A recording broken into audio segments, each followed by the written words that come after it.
हमारे इस देश के गौरव को बढ़ाने वाले केंद्रीय गृह मंत्री आदरणीय अमित शाह जी, मंच पर उपस्थित हमारे प्रभारी श्री अरुण सिंह जी, हमारे केंद्रीय मंत्रीगण श्री गजेंद्र सिंह जी, श्री अर्जुन जी मेघवाल, श्री कैलाश जी चौधरी, आदरणीय नेता प्रतिपक्ष भाई साहब गुलाब जी, हमारे प्रदेश अध्यक्ष भारतीय जनता पार्टी के आदरणीय श्री सतीश पूनिया जी, सभी पदाधिकारीगण मंच पर ऊपर बैठे हुए, हमारे पूर्व अध्यक्षगण जो हमारे मंच पर बैठे हुए हैं, आदरणीय मंच और मेरे सामने बैठे हुए हमारे भारतीय जनता पार्टी परिवार के सब जनप्रतिनिधिगण, परिवारगण जो बैठे हुए, मैं आप सबको मेरा प्रणाम। आप सबकी ओर से उनका भावभीना स्वागत यहाँ इस मंच पर करती हूँ। मुझे और हम सबको बहुत खुशी है भाई साहब कि आप कल जैसलमेर में बीएसएफ के 57वें स्थापना दिवस में पधारे और हमारे जवानों का उस बॉर्डर के ऊपर आपने हौसला अफजाई की, और आज उसके बाद आप हमारे भारतीय जनता पार्टी प्रदेश कार्य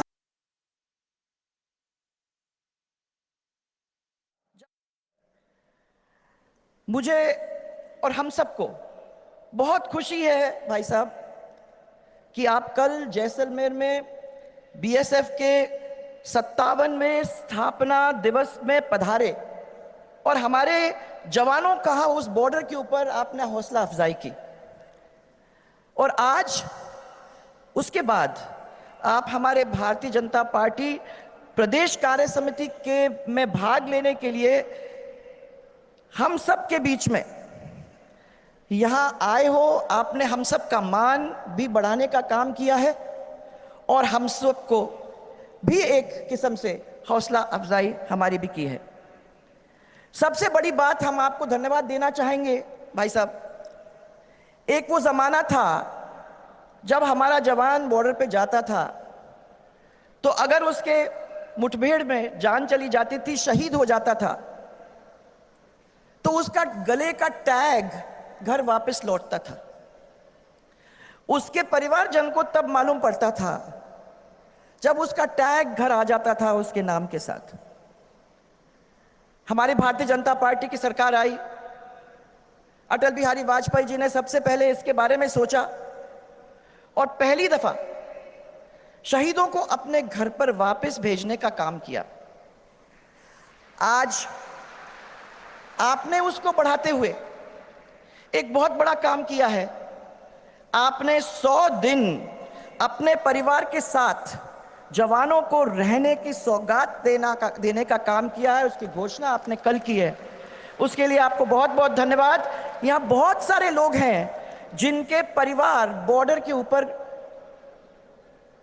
खड़े रहते हैं, तैनात रहते हैं, और हम सब के लिए अपनी जान देने की तैयार में। मैं आपको उसी के लिए धन्यवाद देना चाहती हूं क्योंकि आप लोगों ने इतना सोचा। पहले जितना पैसा मिलता था परिवार को, उसको बढ़ाने का आप लोगों ने काम किया।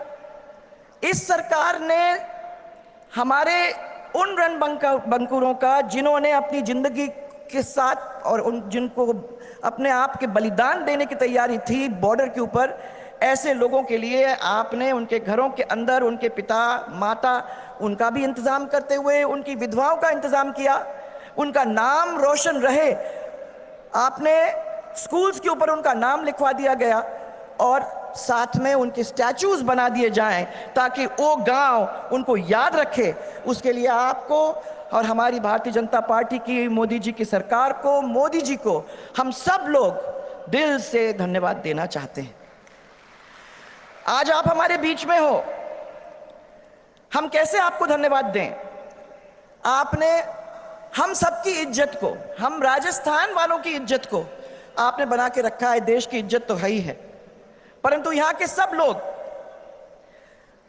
आपको इसलिए धन्यवाद देते हैं क्योंकि वो भूखे सो जाएंगे परंतु अपनी इज्जत के लिए मरते मारते भी हैं, और आपने हम सब की इज्जत को रखते हुए धारा 370 को हटाया।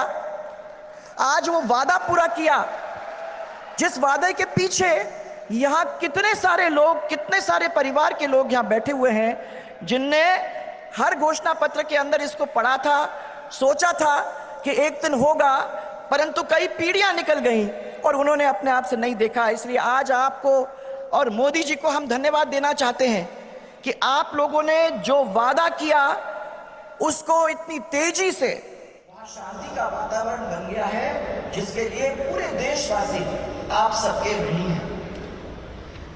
जनसंघ का जो दीपक हमारे आदरणीय पंडित दीनदयाल जी उपाध्याय, आदरणीय डॉक्टर श्यामा प्रसाद जी मुखर्जी, हमारे परम आदरणीय अटल बिहारी वाजपेयी जी और लाल कृष्ण जी अडवाणी, राजमाता साहब, भैरव सिंह जी, ऐसे ऐसे महापुरुष जिन्होंने दुनिया में उस छोटे से दीपक की रोशनी को फैलाने का काम करने की कोशिश की। आपने अपने कार्यकाल के अंदर भारतीय जनता पार्टी को देश का ही नहीं दुनिया का सबसे बड़ा राजनीतिक दल बनाकर हम सबका गौरव, हम सबको, हमारे देश को गौरव हासिल करने का मौका दिया। आपने कहा कि एक समय था, और हम सब उस चीज को याद करते हैं, जब संसद के अंदर हमारे खाली 2 लोग बैठा करते थे, 2 सीटें हमारी हुआ करती थी। आज भारतीय जनता पार्टी के ऐतिहासिक बहुमत के साथ आदरणीय मोदी जी के नेतृत्व में देश में सुशासन देने का काम चालू हो चुका है। 5 साल के राज के अंदर हमको बहुत कुछ देखने को मिला है। इस 2-2.5 साल 3 साल के राज के अंदर हमको भी बहुत कुछ देखने को मिला है। और मैं थोड़ा सा दिलाना चाहती हूँ, क्योंकि मैं समय लेना नहीं चाहती हूँ, परंतु मैं याद दिलाना चाहती हूँ कि उनके द्वारा देश की जनता को बैंकिंग के साथ जोड़ने का काम किया। बैंक अकाउंट्स नहीं हुआ करते थे भाइयों, आपको याद है कि अगर कार्ड बनाने का प्लास्टिक नहीं मिला करता था, बैंक वाले हमारा साथ नहीं देना चाहते थे, परंतु स्थिति बनी कि आज सबके पास कार्ड है और उस कार्ड के साथ हजारों सरकारी स्कीम के साथ आदरणीय मोदी जी ने पूरे देश को जोड़ने का काम किया। गरीब परिवार की महिलाएं सोच नहीं सकती थी कि उनको कभी गैस मिल सकता है। मुझे याद है कि जब गरीब इलाके के अंदर जाने का मौका मिलता था, और जब उदयपुर डिवीज़न के अंदर मुझे याद है कि मैंने दौरा किया था, तो उस समय छोटे से छोटे कुटिया के अंदर जाने का मौका मिला। उसके अंदर आग सुलग रही थी, जल रही थी, वो लकड़ी कंडे उसको इकट्ठा करके, परंतु उस कमरे के अंदर कुछ दिखाई नहीं देता था, इतना धुआं भरा हुआ था। आज उससे मुक्ति देने का काम आदरणीय मोदी जी ने किया है, और गैस के सिलेंडर गरीब से गरीब परिवारों के करोड़ों की संख्या में हमारी महिलाओं तक पहुंचाने का काम किया है। यह अपने आप में कितनी बड़ी चीज है। कोई सोच सकता था कि हमको पक्का मकान मिल जाएगा? ये राजेंद्र जी भी बैठे हैं यहाँ, अरुण जी भी बैठे हैं। मुझे याद है कि जब ये स्कीम हम लोगों को पहली बार मिली थी, बांसवाड़ा की बात है, हम लोगों ने जब बांसवाड़ा के अंदर उस स्कीम को अपनाने की कोशिश की तो कोई सोच भी नहीं सकता था। उसके ड्राइंग जब लगाए कि 2 कमरे मिलेंगे, एक वरांडा मिलेगा, छत मिलेगा, एक किचन मिलेगा, एक शौचालय मिलेगा, कोई सोच भी नहीं सकता था कि इस तरीके से मिलेगा। और जब देखा तो उन लोगों ने हमसे ये कहा कि साहब ये तो इक्के दुक्के लोगों को मिलेगा, ये हम लोग सबको तो कहाँ मिल सकता है। परंतु लाखों की तादाद में गरीबों को मकान मिलने में देने का काम किया। आज मोदी जी को 13 लाख लोगों को हमने उस समय, मुझे याद है, और इस देश के अंदर तो कितने हजारों करोड़ों की संख्या के अंदर लोगों के यहाँ इस तरीके से गरीब लोगों के घर, सिर के ऊपर छत मिल गया है। धन्यवाद तो देंगे ही देंगे। हर घर के अंदर बिजली पहुंचाने का काम किया। अब हर व्यक्ति को मुफ्त इलाज, जो गरीब आदमी है उसको मुफ्त इलाज मिलने का काम है। जीएसटी, सवर्ण आरक्षण, ऐसे बड़े बड़े काम को अंजाम देने का काम आप सबने मिलकर किया। मोदी जी जब प्रधानमंत्री बने उसके बाद देश का दर्जा कहां से कहां दुनिया में बढ़ के रह गया। केंद्र सरकार ने जब अयोध्या का विवाद का हल निकाला, कोई सोच भी नहीं सकता था। हम लोग सब लड़े हैं, हम लोग सब गए थे, हम लोग सब ने मंदिर का देखा, सब लोगों ने भाषण सुने, सब लोगों ने बातें की और सब लोगों को लगा कि हमारे जीवन में होगा कि नहीं होगा। उसके लिए हम सब आपको धन्यवाद देना चाहते हैं, क्योंकि आप लोगों ने उसको हल तो किया ही किया और एक भव्य राम मंदिर का निर्माण उसको शुरू करने का काम करा दिया। उसके लिए आप सब, हम सब की ओर से हम बहुत बहुत आपको धन्यवाद देना चाहते हैं। ये तो कुछ ही है काम है, इसलिए ये तय है, हम लोग तो बात करते ही रहते हैं, पर यह तय है कि आने वाली सरकार भारतीय जनता पार्टी की होगी। ये हम सबको ध्यान रखने की जरूरत है। थोड़ा सा ध्यान दिलाऊंगी, आजकल की सरकार जो है, कांग्रेस की सरकार, गहलोत जी की सरकार अदृश्य है। गांव में जाते हैं तो हम पूछते हैं क्या हो रहा है काम, सरकार क्या काम कर रही है। सबसे पहले 4 आदमी इकट्ठा होंगे तो सबसे पहले कहेंगे कि साहब बिजली की मुसीबत है, बिजली के हमारे ऊपर बड़े बड़े केस लग गए हैं, बिजली आती नहीं है, पानी की मुसीबत है, रोड है नहीं, सब कुछ अस्त व्यस्त है। कानून व्यवस्था और सरकार दोनों गायब। आप अखबार पढ़ते हो रोज तो आप देखोगे रोज दुष्कर्म हो रहे हैं, रोज लूट हो रही है, रोज हत्याएं हो रही हैं। सरकार के 3 साल गुजर गए और काम गिनती करने में कुछ आपको मिलने वाले नहीं है। आप गिनती करने जाओ तो मिलने वाले नहीं है। बस एक ही काम पे लगे हैं, कुर्सी कैसी बचाई जाए। घबराहट होती है कि मालूम नहीं ये 4 लोग उधर चले जाएंगे तो क्या होगा और 5 लोग उधर चले जाएंगे तो क्या होगा। 2 साल निकल गए, कभी गिर रही है, कभी खड़ी हो रही है।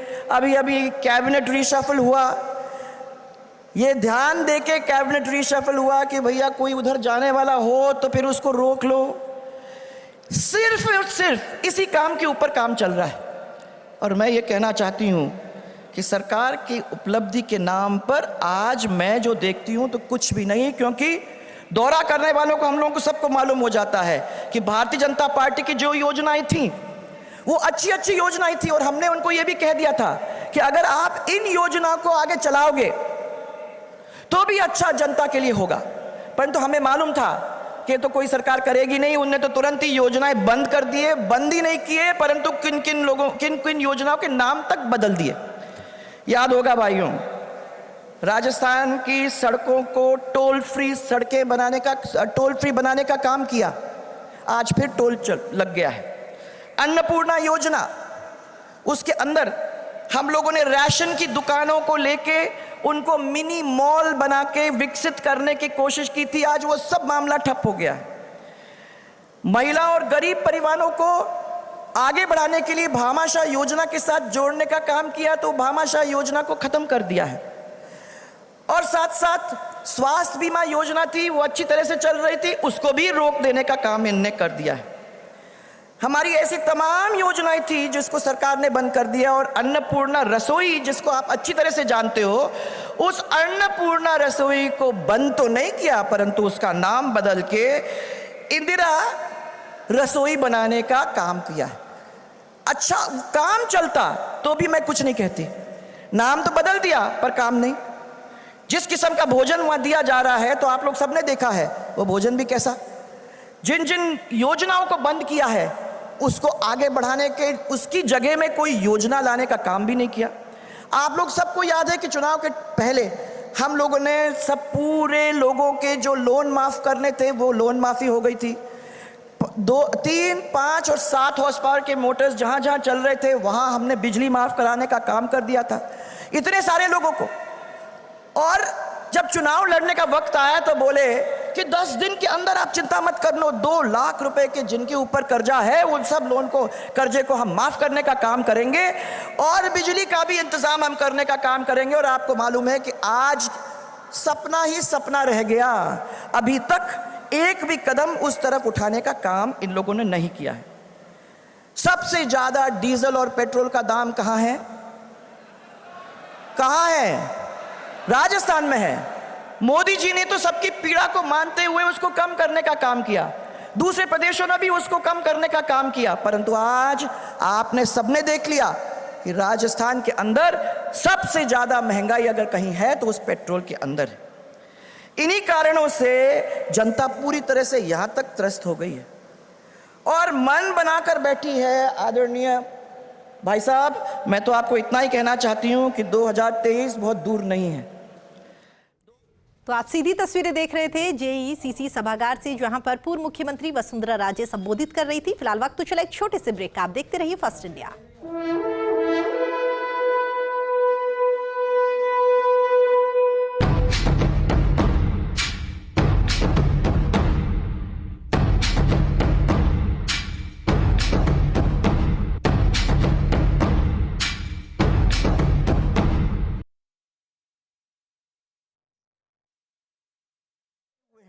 वो कोई ऐसा नहीं है जो इस अभियान के अंदर जुड़ के अपने वादे को, अपने संकल्प को पूरा नहीं करेगा कि आने वाले समय के अंदर हम कमल खिलाएंगे, हम मिल के राज वापस लाने का काम करेंगे। और ये आप वहाँ बैठे हो, आज आपके सामने जोरदार से साथ नारा के साथ आप बता देना कि कमल खिलेगा राजस्थान के अंदर। जय जय राजस्थान, जय जय राजस्थान। Bharatiya Janata party, Bharatiya Janata party. भाई साहब आपके सामने हैं, हमारे बीच में वो आए हैं, हम आपकी तरफ से, सबकी ओर से उनका स्वागत करते हैं। और ज़्यादा समय न लेते हुए मैं अपनी बात को विराम देती हूँ। आपके और उनके बीच में नहीं खड़ी होंगी, मुझे विश्वास है कि उनको भी बहुत सारी चीज़ें हम लोगों के बीच में, हम सबको दिशा दिखाने का, रास्ता दिखाने का और मार्गदर्शन करने का काम करेंगे वो। और फिर से मैं हम सब की ओर से आपका यहाँ भावभीना स्वागत करती हूँ।